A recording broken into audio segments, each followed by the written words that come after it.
Good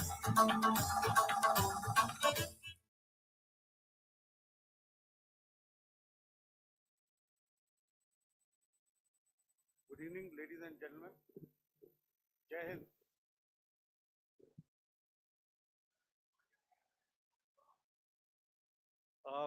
Welcome to this special press conference on Operation Sindoor.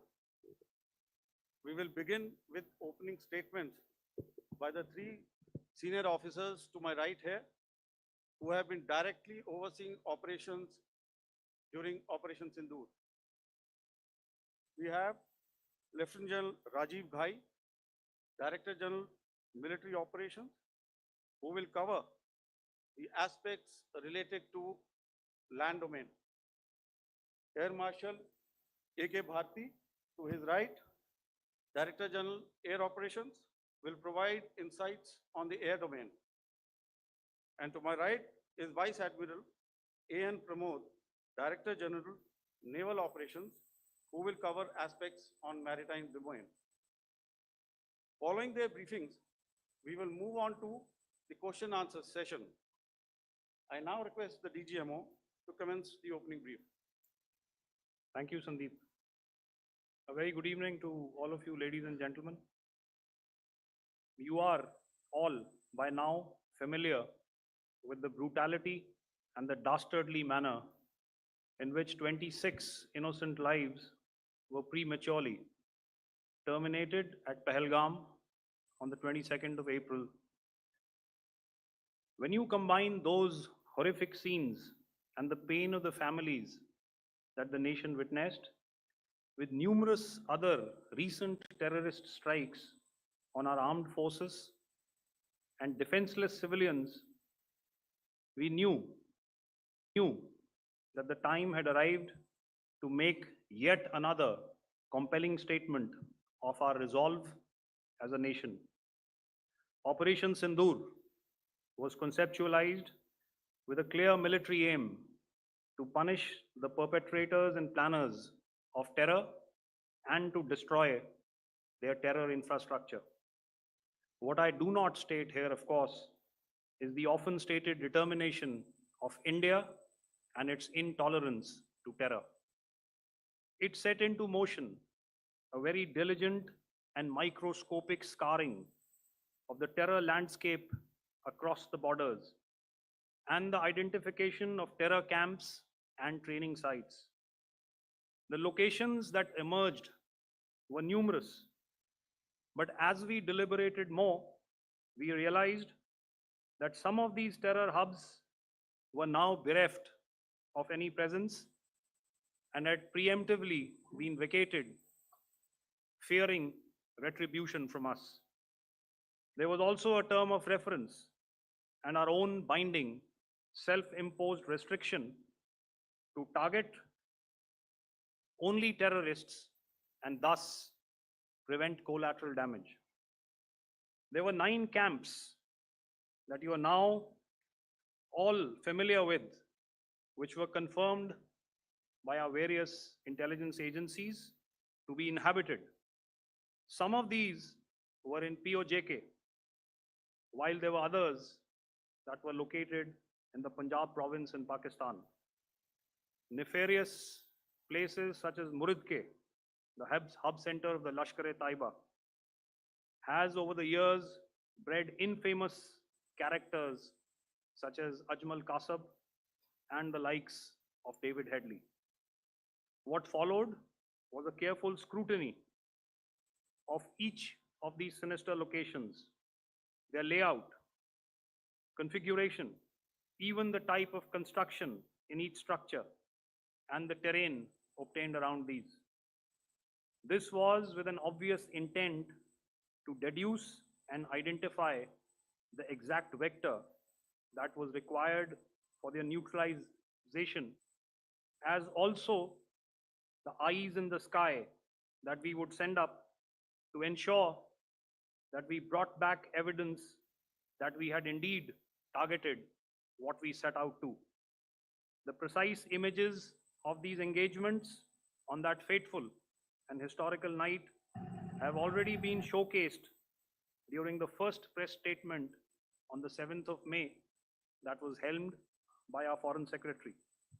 I have no doubt in my mind that we achieved total surprise, and those strikes across those 9 terror hubs left more than 100 terrorists killed, including high-value targets such as Yusuf Azhar, Abdul Malik Rauf, and Mudassir Ahmed that were involved in the hijack of IC-814 and the Pulwama blast. The line of control was also violated soon after by Pakistan, and the erratic and rattled response of our enemy was apparent from the number of civilians, inhabited villages, and religious sites such as Gurudwaras that were unfortunately hit by them, leading to a sad loss of lives. The Indian Air Force played a major part in these strikes by engaging some of these camps, and the Indian Navy provided wherewithal in terms of precision munitions. The Indian Air Force obviously had their assets up in the sky, and I will here request Air Marshal Bharti, the Director General of Air Operations, to detail for you the methodology that the men in blue adopted to successfully manifest this mission. Thank you, Rajiv. A very good evening, ladies and gentlemen.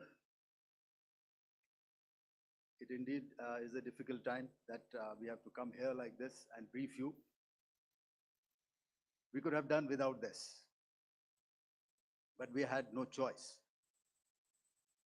As the DGMO has detailed, the event was precipitated by the dastardly act at Pahalgaon. The sequence of events have already been detailed. We carefully selected the targets, and out of the 9 selected targets, the target systems that were given to the Indian Air Force were the notorious training camps at Bhavalpur and Muridke. These being further from the international boundary.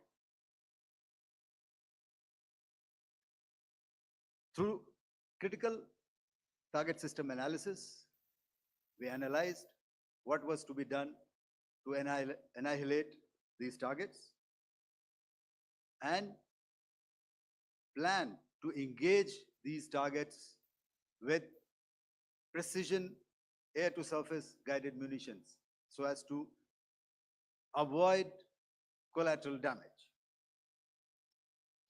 The modalities of planning process, I will not go through at this instant. However, what I would like to show you is the results that we achieved through our targeted airstrikes. Could I have the second slide, please?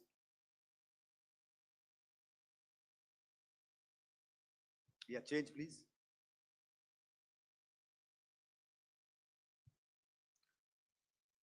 Okay. This is what the terror infra at Muridke looks like. If you see, north is as indicated, and to the right is east, where the international boundary lies. Could we have the next slide, please?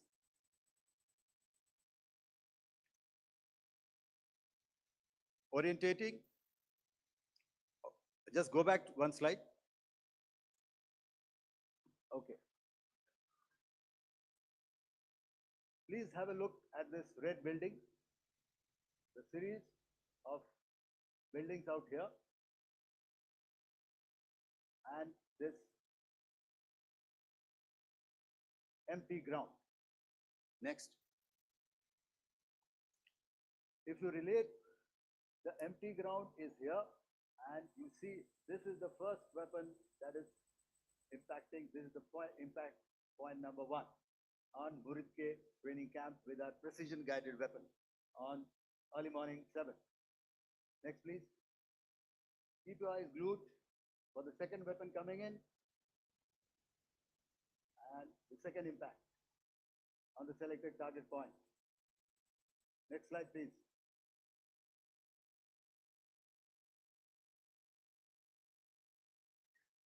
third weapon, third impact. Continue. And fourth weapon, fourth impact. So through these targeted and precision targeting, we addressed the target at Muridke, which was the turning infrastructure. Can you hear me? All right. Okay, I'll come closer to the mic.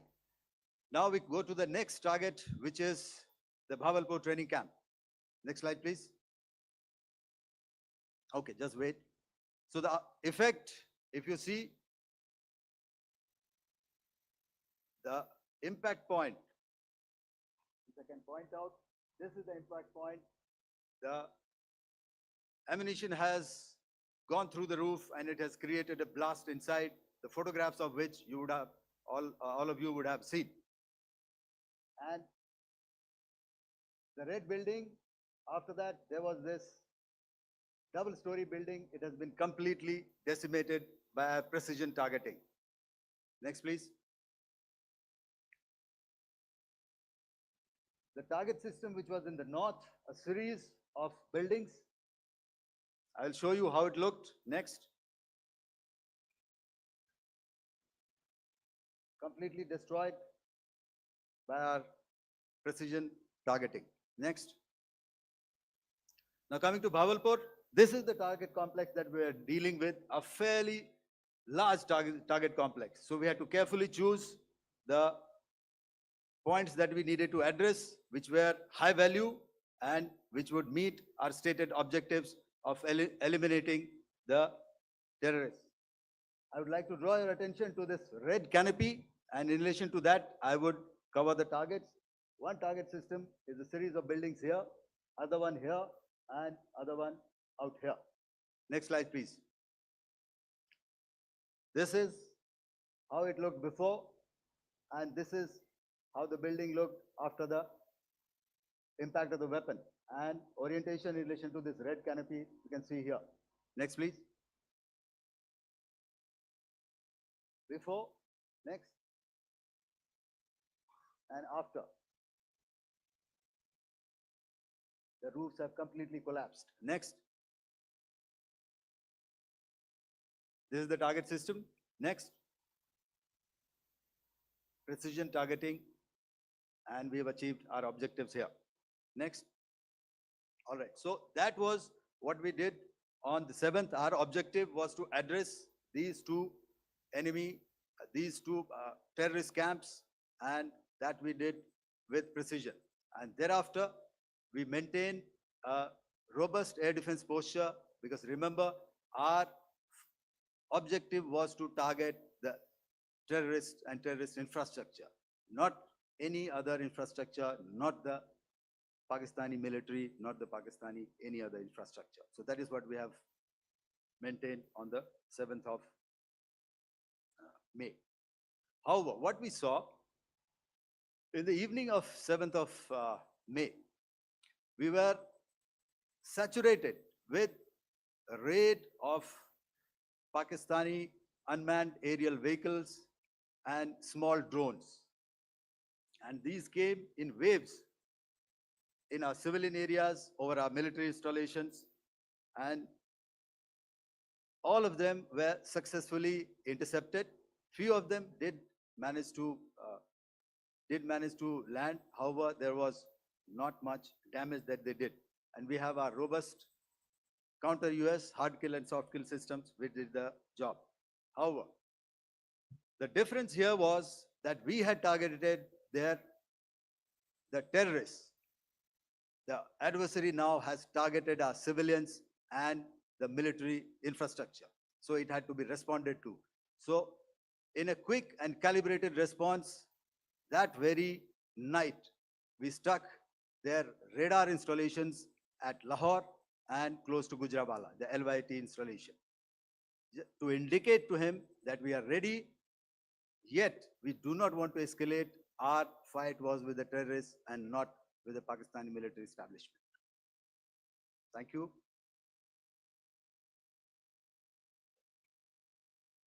Thank you, Air Marshal Bharti. So, ladies and gentlemen, he's outlined operations not only on the night of 6th and 7th of May, when Operation Sindoor commenced, but also on the subsequent night.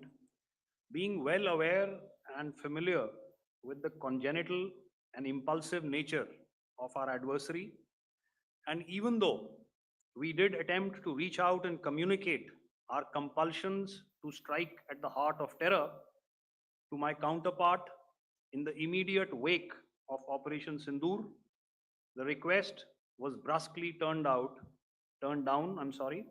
with an intimation that a severe response was inevitable and in the offing.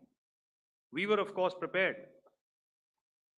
Operations on the 7th and the 8th, Air Marshal Bharti spoken about. On the night of 8th and 9th of May, they flew drones and aircrafts into our airspace all across the borders and made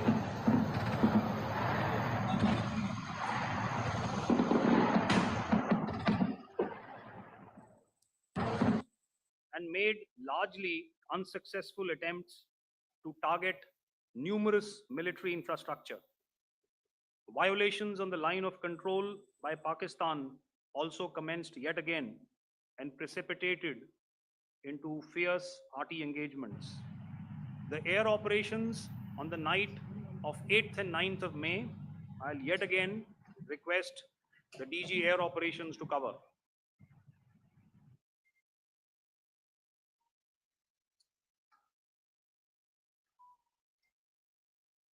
So I just covered what happened on the night of 7th and 8th.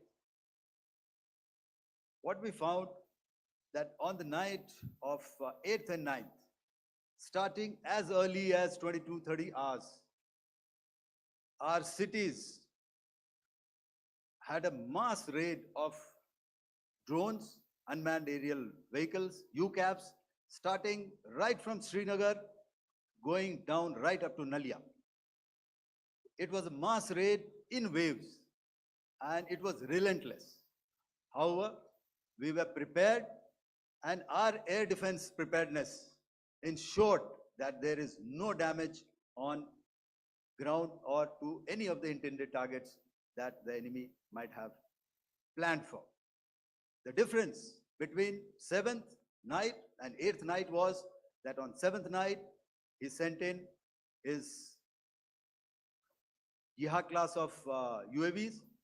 However, these UAVs can go some distance, they are armed. However, on the 8th, less numbers of armed UCAVs were there or UAVs were there, and more numbers of quadcopters, maybe for surveillance or just for harassment of civilians. This continued till midnight. Our air defense preparedness ensured that there was no damage on the ground, either to the military installations or to the civilians. However, the enemy had yet again shown that he wanted to up the ante and he wanted a fight, and we were up to the task. In a measured and calibrated response, we once again targeted his military installations, which included his SAM sites at Malirkant. This also included his surveillance radar sites at Lahore and close to Gujranwala. These were suitably addressed, and thereafter his drone attacks continued even till morning, which we countered, and during the daytime there was some respite.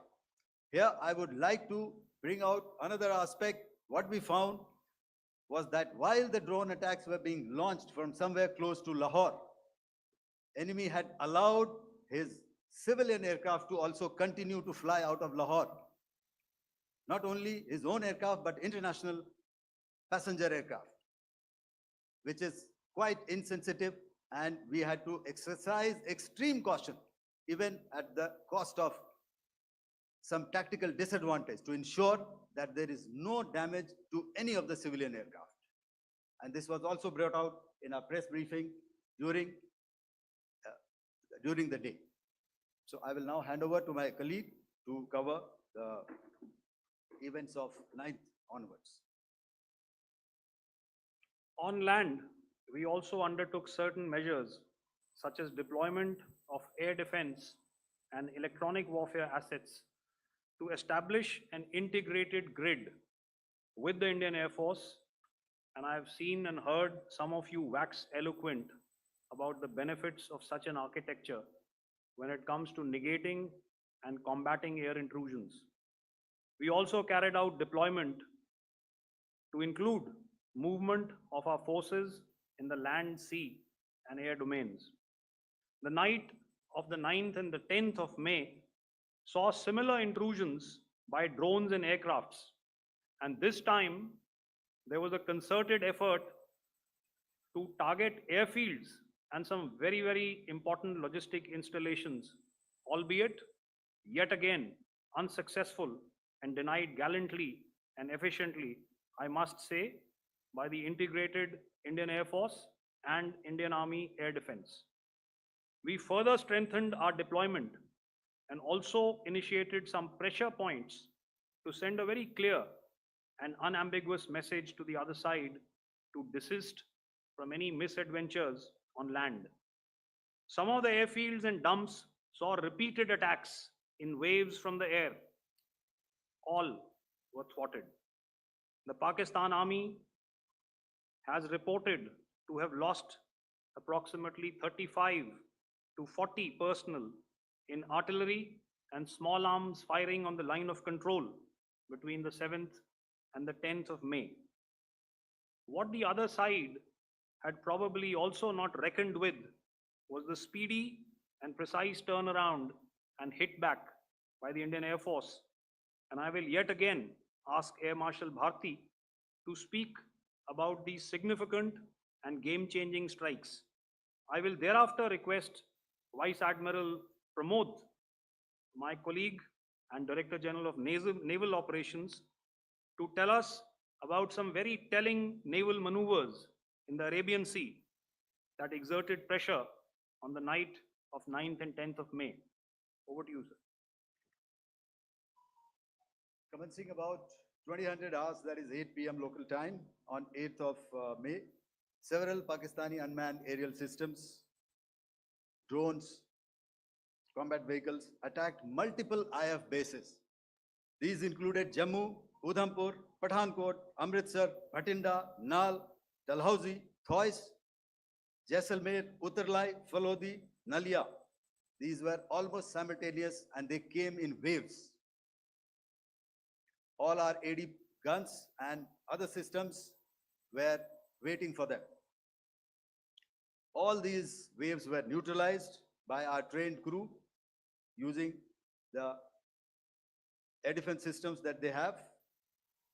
And also, some of them were utilized using our legacy systems like Pechoras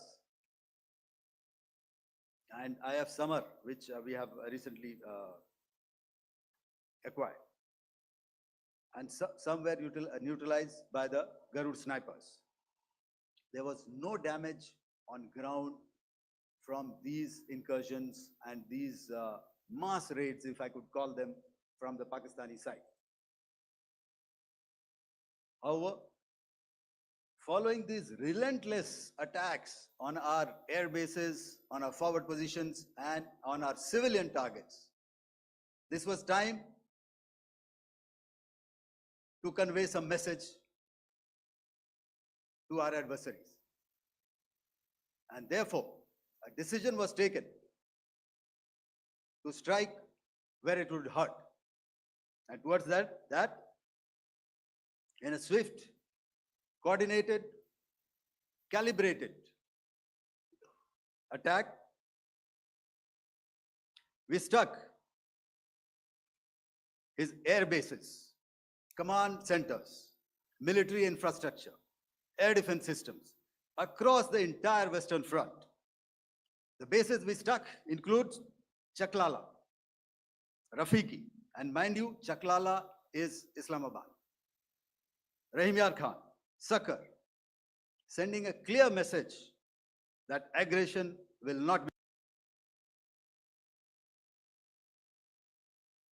be tolerated.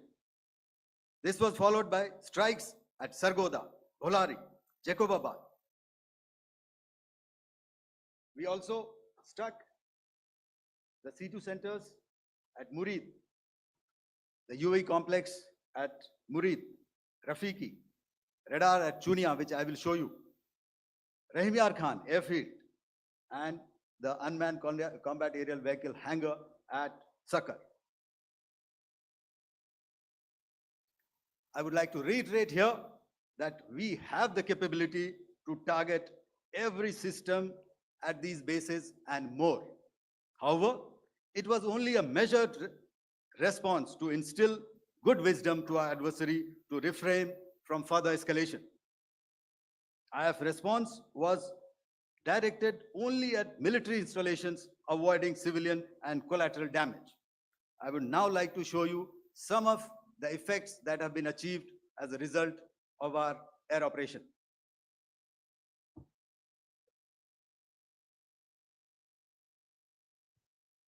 Here is the Pasroor air defense system. If you could see, zoomed up view. This is the radar mounted on a high tower. And after the strike,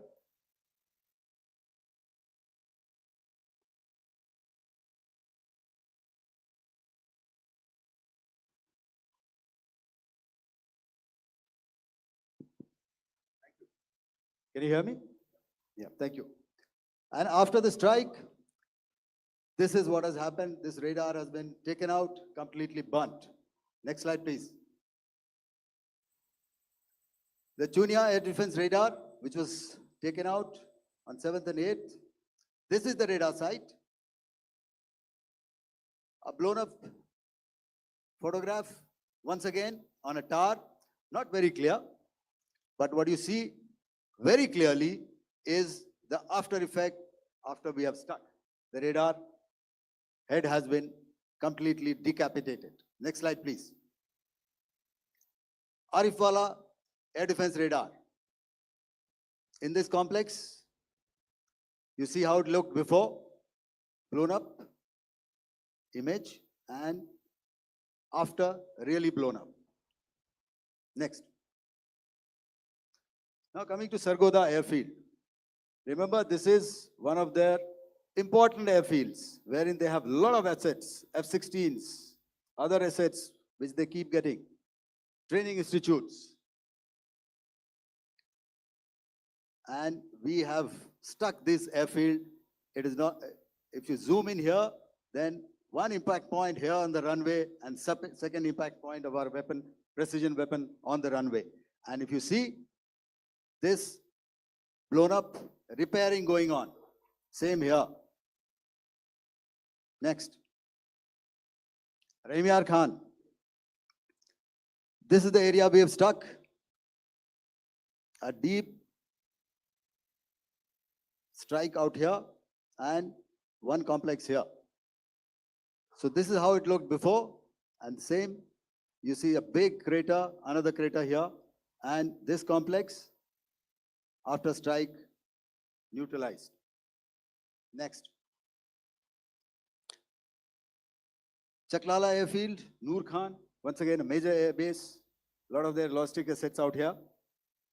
This was the chosen complex that we intended to strike and convey a message. Next slide, please.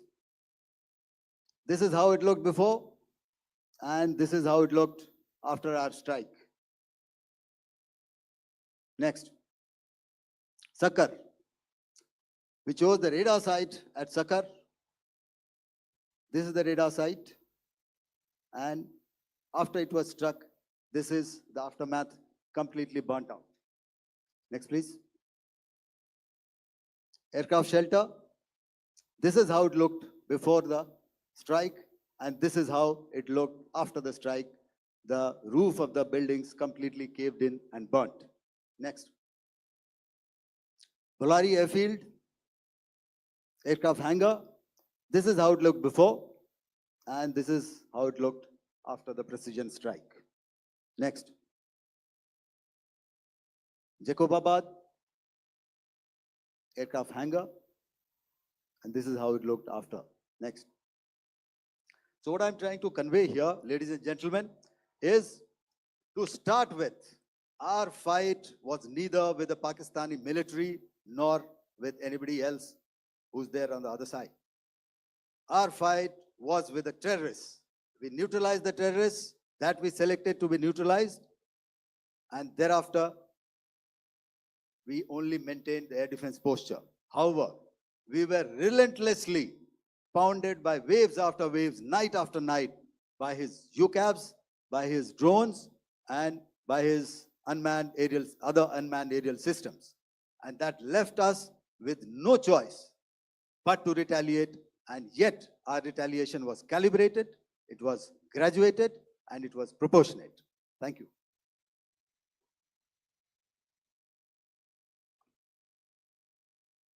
Good evening, ladies and gentlemen.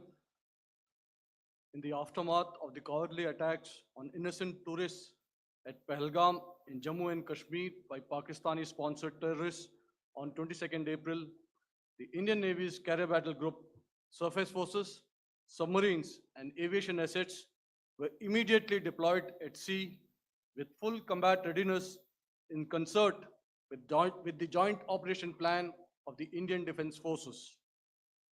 You may be aware that we tested and refined tactics and procedures at sea during multiple weapon firings in the Arabian Sea within 96 hours of the terrorist attack. The aim was to revalidate our crew, armament, equipment, and platform readiness to deliver various ordnance on selected targets precisely. Thereafter, our forces remained forward deployed in the Northern Arabian Sea in a dissuasive and deterrent posture with full readiness and capacity to strike select targets at sea and on land, including Karachi at time of our choosing. The forward deployment of the Indian Navy compelled Pakistani naval and air units to be in a defensive posture, mostly inside harbors or very close to the coast, which we monitored continuously. The Indian Navy maintained seamless maritime domain awareness throughout the duration and was entirely aware of the location and movement of Pakistani units. In effect, we had and continue to have good battle space transparency using our maritime domain awareness grid. As you are aware, our response has been measured, proportionate, non-escalatory, and responsible from day one. Accordingly, the calibrated approach considered all options, including the ability of the Indian Navy for offensive action from and at sea. As part of this escalation control mechanism, the application of force by the Navy was planned in a synchronized manner in coordination with the Army and Air Force, the highlight being teams from the three services working closely in an integrated manner. Along with the kinetic actions by the Indian Army and Indian Air Force, the overwhelming operational edge of Indian Navy at sea contributed towards Pakistan's urgent request for a ceasefire yesterday. As we speak, Indian Navy remains deployed at sea in a credible deterrent posture to respond decisively to any inimical action by Pakistan or Pakistan-based terrorists. Thank you. Samno Varna, Jai Hind. Now I'll hand over to Director General Military Operations for further proceedings. Ladies and gentlemen, on the 10th of May, in the morning, even as we were getting into a huddle to wargame the events of the previous night, a routine exercise, I received a message on hotline from my counterpart in Pakistan seeking my willingness to communicate. Since our initial aim was to strike at terror camps and all our actions in the subsequent days were in response to the intrusions and violations by the Pakistan Air Force and its army, it was decided that I would indeed speak with my counterpart. You are already aware, I've seen it being covered on national television, that my communication with the Pak DGMO was conducted at 15:35 hours yesterday and resulted in cessation of cross-border firing and air intrusions by either side with effect from 1700 hours 10th of May, after he proposed that we cease hostilities.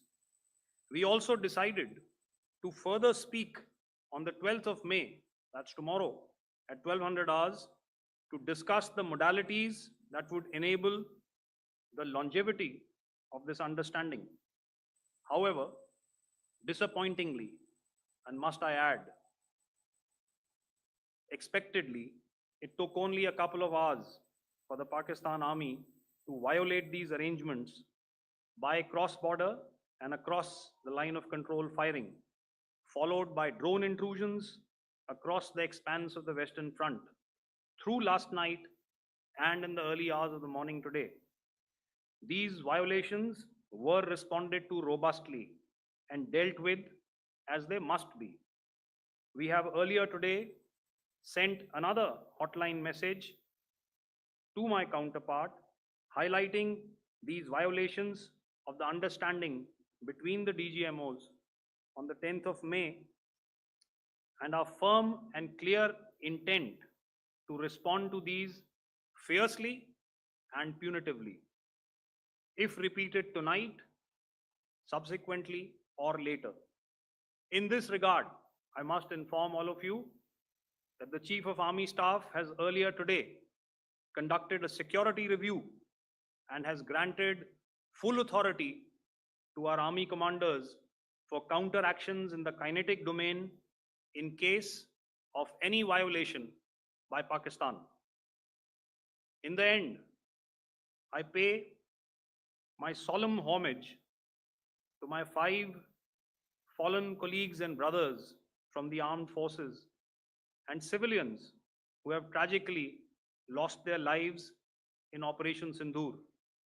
Our hearts go out to the bereaved families, and we express our solidarity to them in this lifetime and beyond, at this grave juncture in their lives. Their sacrifices shall always be remembered and spoken of in glowing terms by a grateful nation.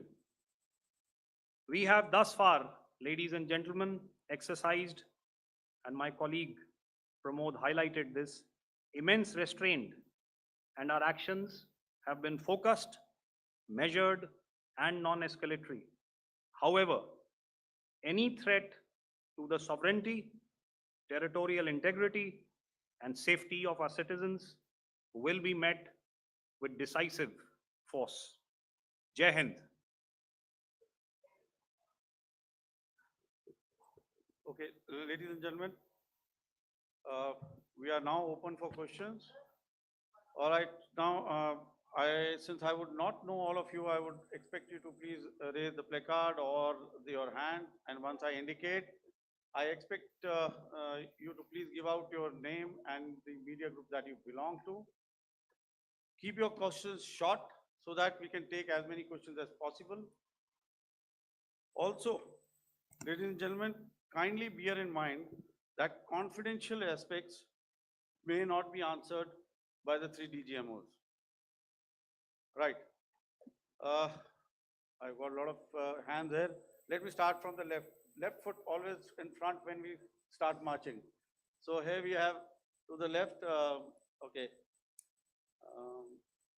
yeah, 238.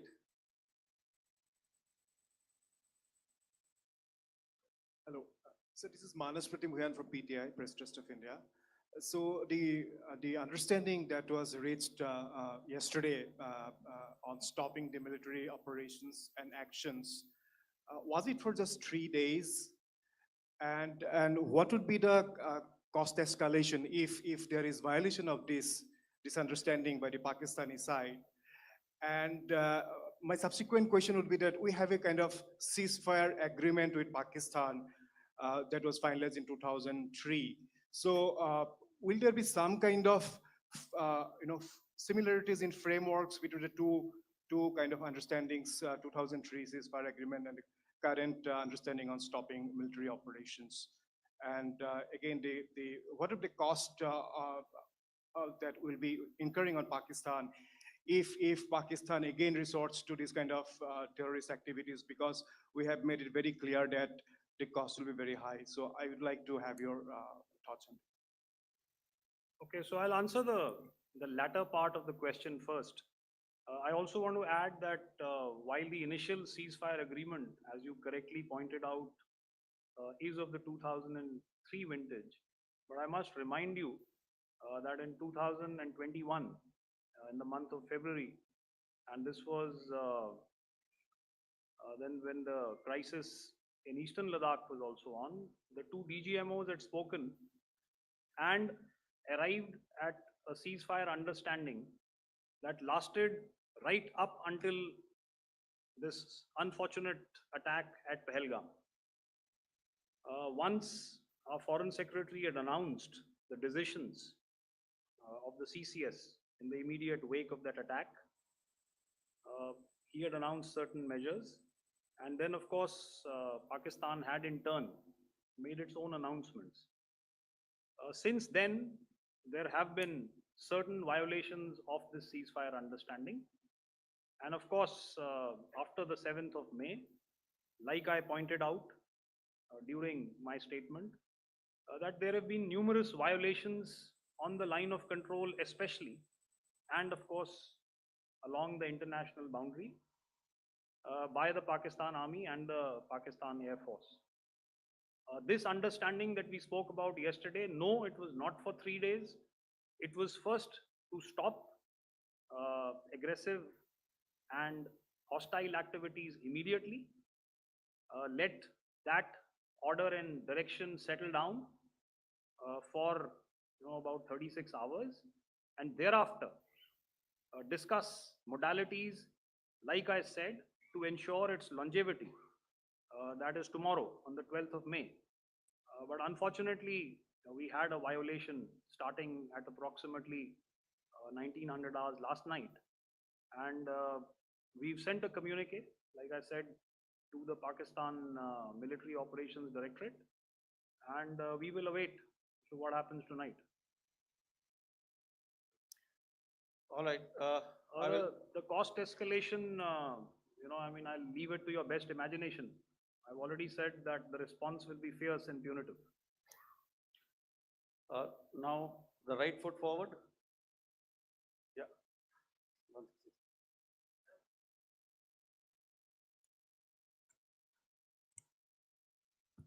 Sir, I'm Ajit Dubey from ANI, sir.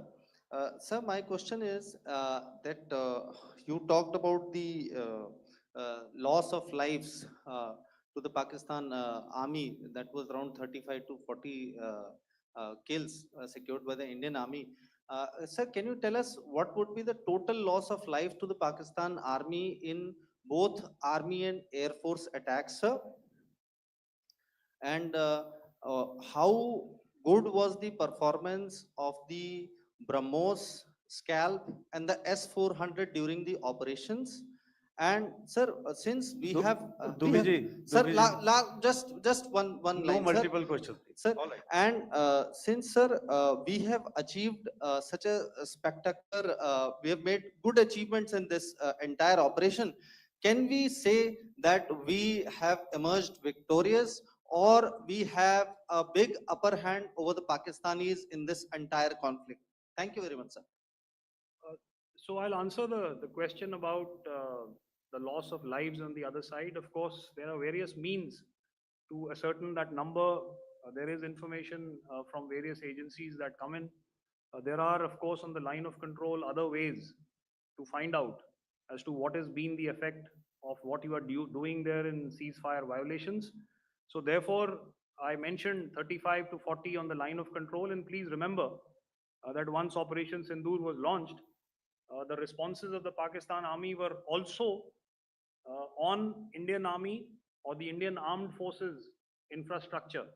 Let me put it that way. So that's why I did not cover casualties of the Pakistan Army, at least in the initial phases of battle, because those were not our targets. Our targets were terror oriented. And of course, later, once they launched air intrusions and air operations on our infrastructure, we've used heavier weapons, and of course, there would have been casualties, but those are still being assessed. The effects of the weapons that you mentioned, I will request Air Marshal Bharti to apprise all of you about those. Good evening, Mr. Chief. How are you? Ajit, okay, the meeting sometime. I never mentioned about any of the weapons that we use. Check. Okay. What I was saying that I never mentioned of any of the weapons, the caliber that we used. All right. So we'll leave it at that. Those are matters of operational details which I would not like to go into. But suffice to say that whatever methods and whatever means we have chosen, it had the desired effects on the enemy targets. How many casualties? How many injuries? Well, to start with, our aim was not to inflict casualties, but in case there have been, it is for them to count. Our job is to hit the target, not to count the body bags. And the last part of your question, I wonder if you read out the tweet on ADGPI at midnight once we'd done what we had to in Operation Sindoor. And that's credit to my friend here on the left. Justice has been served, Ajit. That is all that I will say.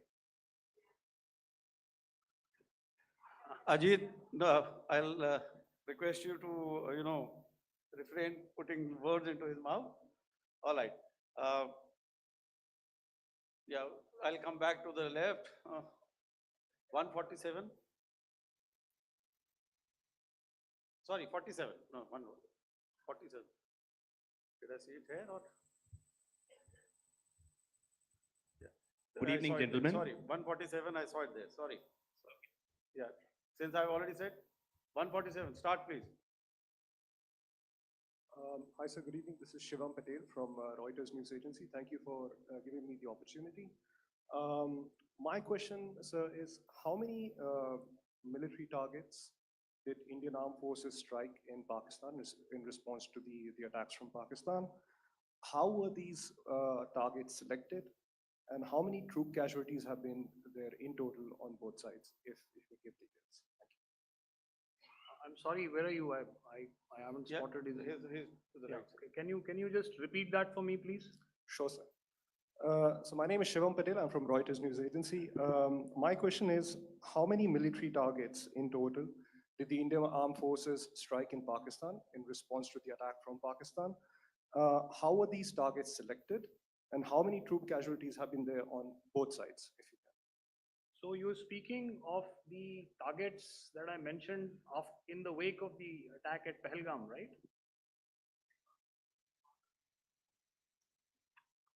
Yeah, I think it's amply clear to everybody here that the Pakistan Army has not crossed the international boundary, neither in the plain sector nor on the line of control. So the intrusions have been in the air. There have been certain attempts on the line of control when ceasefire violations have been on to try and infiltrate and carry out and perpetrate activities that we are all very well familiar with. Whether these are by terrorists or by the Pakistan Army or its special forces and commandos is difficult to say, but each of these have been effectively thwarted. So therefore, as far as engagements of military targets on the other side is concerned, I thought Air Marshal Bharti covered those very well and, in detail. And he also mentioned as to how they went about targeting those. I think those images were very clear and very, very graphic in telling us as to what we needed to hit. And you'll remember right at the outset, I said that we even went into what was the construction in each of these locations, and therefore decided on the vector that had to be utilized. Please. Okay, if I could add to what the DGMO has said, I have already detailed the targets. Now, whether it is X numbers or Y numbers is that is immaterial. And what damage have we inflicted? You have seen. What are the casualties on the other side? As I said, that is for them to count. As far as we are concerned, from the air defense side, if they had a choice, they would have definitely come in. They are fighters, there are more numbers of UCAVs. It is not that they did not intend to come in. It is only that our robust AD posture prevented them from coming in. So that must be known, and that must be realized by all the audience here. Yeah, I'll come to the left now, 24.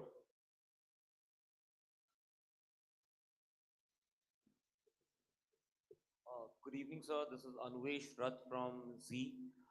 Sir, I wanted to know on the first briefing, which was done by FS and two representatives from Air Force and Army, you showed a list where there was 21 places in that list. You have stuck 9. Are more operations going to be held? Is Operation Sindoor still on? And the second question, thank you, sir.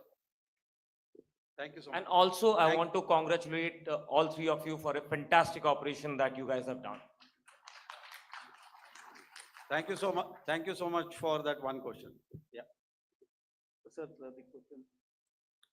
Unfortunately, Rath, is that your name? I'm sorry. As far as operational details are concerned, I am not in a position to share those right now. But I think I'll take a cue from Pramod. He said towards the end that the Indian Navy is still in a posture that is deterrent. And I have already made it very clear towards the end of what I said that it's only a couple of hours ago that the Chief of Army Staff has carried out a security review, and he's authorized our army commanders to deal with violations of any kind from across the borders in a manner that they deem fit. So again, to reiterate, the response will be fierce and it will be punitive.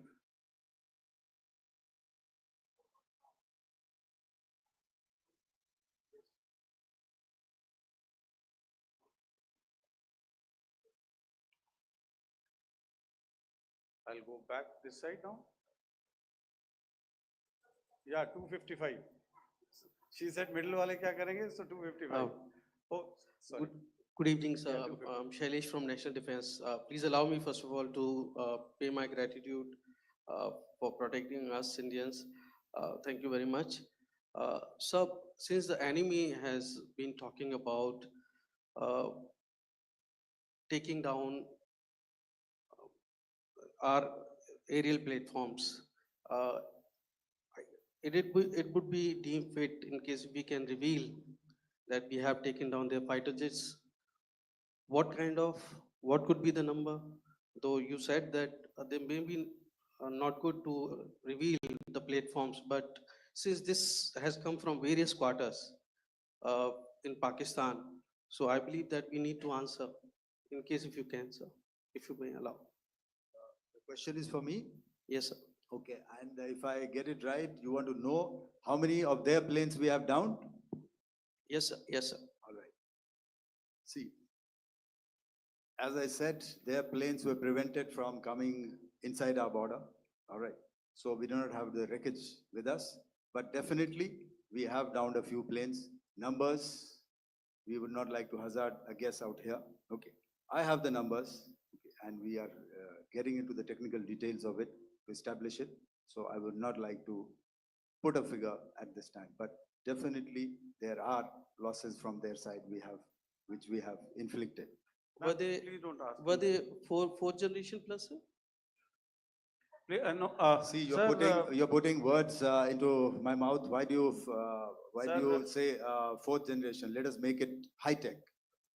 Thank you so much, sir. all Thank right. Yeah, 163.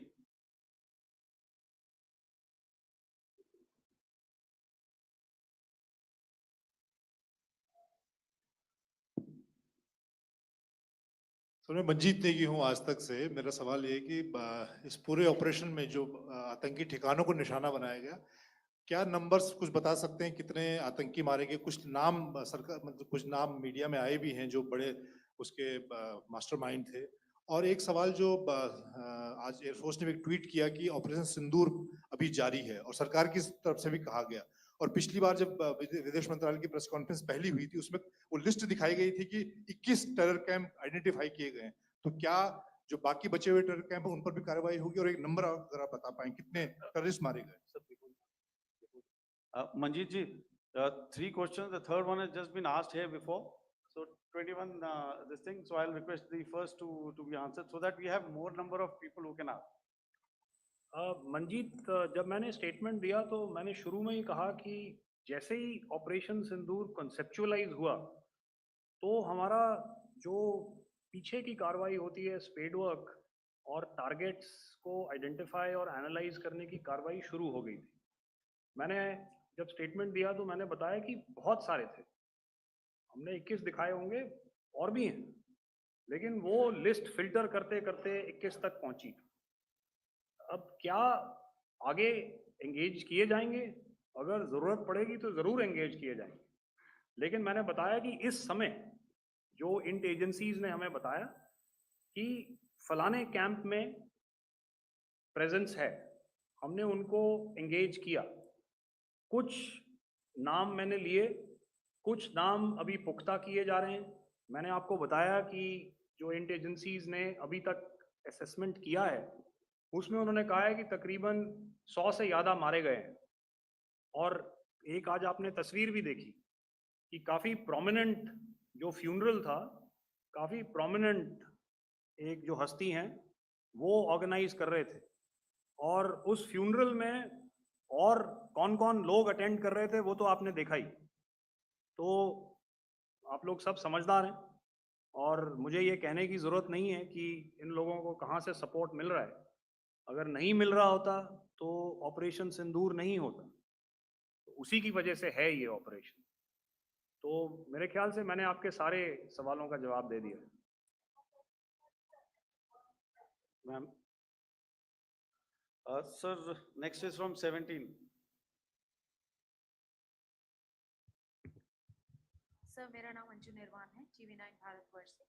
Sir, मेरा सवाल ये है कि operation सिंदूर में हमारी जो Indian navy है उसके बारे में सर थोड़ा सा बताएं कि किस तरह की उसकी भूमिका रही, क्योंकि हमने इस दौरान सर देखा कि बहुत सारी स्पेकुलेशन भी रही और ये बोला गया कि कराची तक हमारी नेवी ने ऑपरेशन किया है।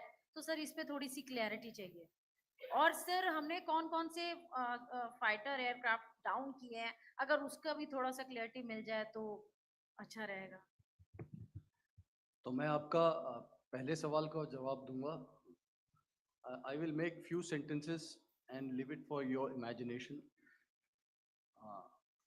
First of all, as I mentioned, we have quantitative and qualitative edge to deliver a massive blow to our adversary, and we completely dominate in the maritime front. Indian Navy's action is part of the escalation ladder mechanism which we have worked out amongst 3 services.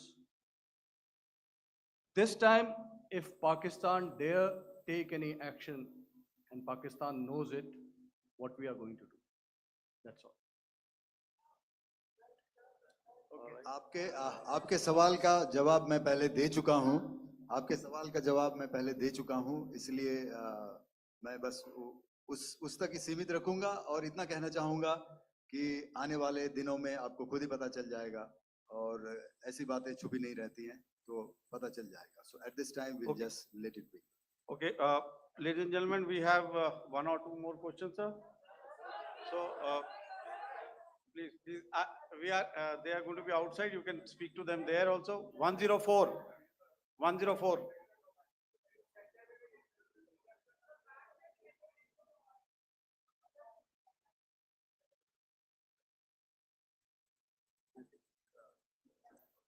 Yeah, ask, sir. Sir, Dinakar with the Hindu newspaper. Are Sir- you surprised that you got this question? No, sir. Priscilla.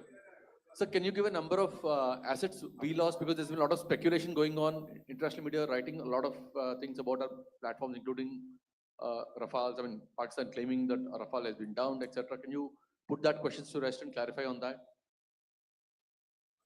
I guess that question is for me. All right, I'm happy that you've asked this question. You know, we are in a combat scenario and losses are a part of combat. The question that you must ask us, okay, and indeed that we must ask ourselves, you inclusive, is have we achieved our objectives? Have we achieved our objective of decimating that terrorist camp? And the answer is a thumping yes. And the results are for the whole world to see. As for the details, what could have been, how many numbers, which platform did we lose? You know, at this time, I would not like to comment on that because we are still in a combat situation. And if I comment on anything, it will only be adversary. So we don't want to give him any advantage at this stage. All I can say is that we have achieved our objectives that we selected and all our pilots are back home. Thank you. Okay, hold, please don't, please be civil here. So we'll have 220 now. Hello sir, this is Anita Chaudhary sir from Swadesh newspaper. मेरा सवाल है क्योंकि ये हमारे जो पहले जो action रहा वो आतंकवाद के खिलाफ रहा, तो आतंकवाद में अजहर मसूद की तरफ से एक बयान जारी किया गया था जिसमें उन्होंने कहा कि हम इसका बदला लेंगे और जहाज रुलाएंगे. तो क्या अगला, अगर खुदा न खास्ता अगला टेरर अटैक किसी भी तरह का होता है तो क्या उसे एक्ट ऑफ वॉर में हमारी तरफ से लिया जाएगा और उसका क्या माकूल जवाब दिया जा सकता है? मेरा इसमें सिर्फ एक ही जवाब है आपके लिए कि हमने अपनी कार्रवाई करी. हमने उसके बाद मैंने अपने स्टेटमेंट में भी बताया कि ये कम्युनिकेट करने की कोशिश करी कि हमने इस तरीके से ये जो स्ट्राइक्स हैं वो क्यों की. लेकिन जो हमारा एडवर्सरी है उसने जैसे मुनासिब समझा वो कार्रवाई करी. तो आपने देखा कि ये जो एक्टिविटीज़ चल रही हैं 3-4 दिन से, ये कोई वॉर से कम नहीं है.